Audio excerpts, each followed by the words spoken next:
Hi, this is Greg with Best Choice Trailers. Today I want to take you for a walk around the new Trac triple axle dump. This one's equipped with the optional gooseneck and the front telescopic hoist. It's a 21,000 pound rated GVW, 7x16 in size. This particular trailer is going to weigh in around 5,000 pounds empty. It's going to give a net legal payload of about 16,000 pounds plus tongue weight. Let's take a walk around this trailer. We'll show you some of its features. So again, it is a gooseneck coupler. A couple nice things we like about Trac. They do a spring-loaded coupler up front. Of course, your safety chains, you got your set bolts. It's a sealed 7-pin whip with the standard 7-pin blade style harness. It's got the I-beam neck. A couple little features. A lot of manufacturers will just weld the seam together. They put a gusset plate on it, put a little underneck bridge there. Again, it's also an I-beam upright. This is new to Trac. Traditionally, they used a piece of cold rolled formed. That's a little bit of an upgrade. Got the I-beam neck and then also the front full width toolbox. So again, this is the newer style. It's also got the integrated neck gusset. You'll see on the front right-hand side by the NATM sticker, the 110 volt charger. So it's got a plug that you can plug into a 110 volt house current. Does have dual jacks, front locking toolbox. Okay, this does have the telescopic hoist. Very heavy duty hoist. Now on the telescopic hoist, instead of the traditional front Trac spoiler, it's got the straight vertical. One of the nice details we like about Trac would be this integrated body stiffener. That adds a lot of strength to the trailer without necessarily adding any real additional weight. Do a nice job with a spare tire mount.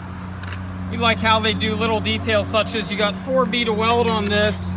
Then they also take and weld the inside of it as well. So got a lot of strength in a spare mount. Sounds silly, but you get down some rough roads and somebody hits that with a skid steer or similar once or twice. Those extra B to welds will keep that from falling off going down the road. Got your hooks for your tarp kit. You can hook your bungees onto those going down the sides. You've also got stake pockets. You'll notice these are a little taller, almost like a pole pocket. Gives some extra leverage to put your 2x in there if you want to build your sides up, or of course you could hook a bungee or a strap or something to the bottom of that. We like how it also integrates into the sidewall. Of course, they integrate it in above the integrated keyway. Notice it's nearly tight against there, so if somebody hits that with a skid steer bucket or similar, it's not going to bow it or buckle it far. Gives some extra support to the rail. 10-ply radial tires standard, 235/80 R16, load range E. Again, 10-ply radial, 80 pound of air. This has the new never adjust, or some would call it the forward adjusting brakes. It's also got the easy Lube Hub, so a homeowner can simply pull that black cap off the end of the axle. There's a grease zerk behind there, and you can grease your axle. We got white wheels on this one. We also have silver wheels available. A lot of little details that we enjoy that Trac puts into their trailer that just makes them fairly user-friendly and you know, very maintenance-free. You'll notice on this triple axle they do a double pass weld there. Then they also plate that a lot heavier. That looks to be 3/4 inch plate steel. Put a bushing and grease zert on it. Notice they also cap the end of the tube frame. Trac puts a lot of little user-friendly or a lot of little heavy-duty gussets and whatnot on the trailer. Notice another one of those updates, new for 2019. They've redesigned the gate a little bit just to make it, you know, that much beefier. They put zerks in it, put a heavy-duty bolt setup. One nice thing about this front and rear bulkhead would be it puts your lights up where the guy behind you can see them a little better than down below. Also gives you a slot for your sideboard extension. You can easily drop a 2x12 down in there.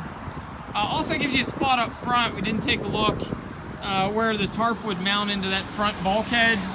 Gives it a nice clean spot to mount instead of looking like something that was added on after the fact. Another new for 2019, instead of the traditional rolled top edge, they've returned it down to the body of the trailer. It makes it a lot stronger. Notice also, instead of having a single pin at the bottom, they got a cam bar lock to give some support to the full height of that gate. One of the other little details that customers tend to like on these, and you don't really notice this till after you've owned a trailer that didn't have it, but it used to be many trailer gates would only come out to a 90.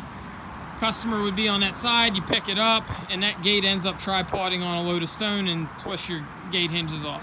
On these, they designed the gate to go all the way back, and your chain here, and put a little plastic on it, it would come back to the sidewall of the trailer. So the gate goes pretty much flush all the way back. Don't have a problem with it being out at a 90-degree angle. Ramps are, of course, undermount. They have reinforced and made just a little bit bigger the ramp support bracket. So they're going to put a piece of tube that's going to be retained in here. Weight bears on the back end of the trailer. You've got your D-rings in the four corners, and then we also have one front and center.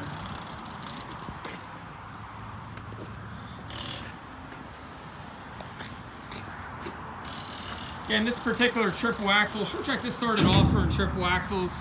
They've always done 8K axles and 7K axles, but just started really getting into the triple axle scene. You can get this with triples, again, 2 7s, 2 8s. You can do it in a tag trailer as well, so you got a few different options. Colors are available, but generally we do most of these in black. Again, to be a triple axle, it would need to be a 16-foot length trailer. Currently 16 foot is the longest it's available in. SureTrac does a 2-foot side as well. So you've got 2 full feet, plus if you threw your 2x12 in, you could go up to a 3 feet. Some manufacturers we see in the market are cutting their sidewalls down to a 20-inch. Another nice feature we like on SureTrac, they put a pretty stout frame on. So this one here is going to have an 8-inch main. It's going to have a 6-inch underframe bridge. Now that's tube, and the reason SureTrac uses tube, it won't twist and rack. It resists that torsional twisting load a lot more than a channel or even a junior I-beam or similar would. So here you see 3 frames. You got your main frame, your under frame, and then you've got your bed frame. Again, those are all tube for the strength. Let me show you the underside of the trailer.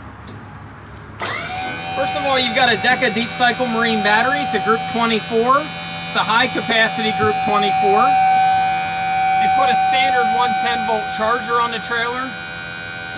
They use a NOCO Genius charger. We've had real good luck with this particular unit. Now, one thing to keep in mind, that charges at 1.1 amp hours. The battery's about a 140 amp hour. About a 140 amp hour battery, so a lot of people think that overnight they can charge that battery, but that is not correct. You would need to charge it for a more extended period of time. So I'm going to give you a peek of this telescopic hoist. Now, SureTrac for a long time didn't offer this trailer because they didn't carry 120-inch stroke telescopics. This is a 120, it's a 10-ton hoist. It just got out of stage 1. You'll notice now it's going to go into stage 2. Every time it restages, it's going to get a little bit more efficient as your center of gravity pushes toward the back of the trailer. You'll also notice it's got a safety chain built in at the front. That's there because this is a power-up gravity down. So on a power-up gravity down, that chain would be, if you loaded a heavy piece of equipment, it would help secure the bed at the front of the trailer. So I believe total runtime to get this up was less than a minute. Again, you'll notice it is a 3-stage hoist. Now, the reason we're going to use a 3-stage hoist on this in lieu of a dual ram or a scissor, a telescopic hoist is a lot more efficient. If you look around the marketplace, you're going to find that a dual ram is generally going to mount at the midpoint of the fender. A scissor hoist is going to get about 3 more feet of leverage. It's going to mount at the front side of the fender. So a couple differences. First of all, this one's got a lot more leverage. It mounts all the way at the front of the unit. So obviously leverage would be a big factor. Secondly, this cylinder is pointed vertical, trying to go vertical. On a dual ram and a telescopic, they're pointed horizontal, trying to go vertical. A lot of the energy is wasted into the frame, just trying to redirect the force to go the right way. So those 2 things right there, by far and away, number 1 and number 2. Number 3, this is a power-up gravity down. That's also going to save you a little bit of battery power, get you a few more dump cycles per battery charge. Let me show you a couple of the other differences. The telescopic hoist is a very efficient hoist. It's about 100% efficient versus a dual ram at about 40 and a scissor at about 60. Again, benefits there would be more dump cycles per battery charge. Another one I'll show you in a minute in the toolbox is it runs at a much lower operating pressure, which means less pressure on your seals, theoretically making them last longer. Now, one thing to note on a telescopic hoist, you'll notice that their cross members aren't spaced evenly. And the reason for that, you've got more force at the front side of the trailer because of the way the hoist is mounted. So you'll notice the cross members are spaced a little closer towards the front than toward the back. Generally on a dual ram hoist, you'll see the cross members spaced a little bit closer toward the belly of the trailer. And then on a scissor, you'll tend to see them mounted a little closer toward centered on the front side of the fender there. So a couple other things Trac does. On these heavier duty trailers, a lot of manufacturers will just use the same ramps. A lot of them will use a 3-inch channel ramp runner. Trac does that up to 7K axles. When you go to 8s or triple axles, they do a tube runner. Gives it that extra strength needed. Notice they also do a lot of little details like the tube retainer that retains the ramp. You also notice the plate steel at the end of the ramp's not 1/4 inch. We've sold some brands in the past that had 1/4 inch in the end of the ramps, and this area right here over time tends to wear out and fail. This is 1/2 inch, tends to hold up a little bit better. Some of the other details on Trac stumps. Let me get down to the wiring here, try and get you zoomed in. So they do a sealed wiring harness. It's got sealed and molded connections. There you'll see the joint. You also notice it's grommeted where it goes in and out of frame. Other little details, you'll see the piece of plate steel that they've got over the axle area. So the area where most of your stress and load are concentrated, they put that piece of plate. So again, lots of little details there. Of course, a slipper spring suspension. You'll notice the slipper spring does have a greaser, or what some will call a wet bolt kit.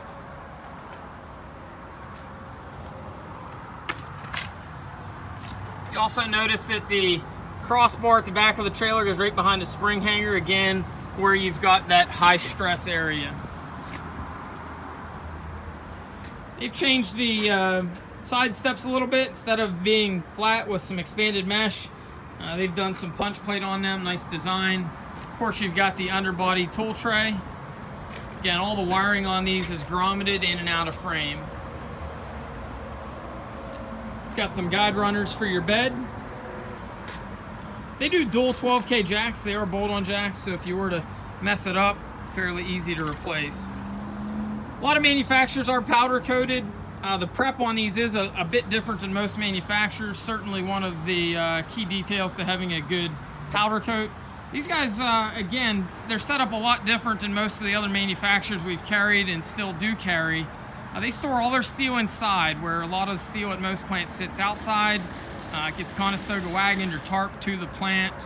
After they do the finished product, they blast with steel grit in-house, whereas many manufacturers will buy pickled and oiled steel. Sometimes they don't get all the oil out, and that's where you tend to get your sheets of powder coat flake that would come out.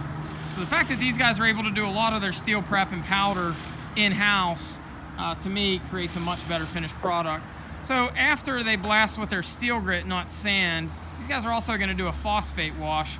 After the phosphate wash, they do a sealer. Sealer, kind of similar to a zinc primer or zinc chromate, makes their powder coat a lot more durable than some of the other ones we've seen and some of the ones that we've even sold. So,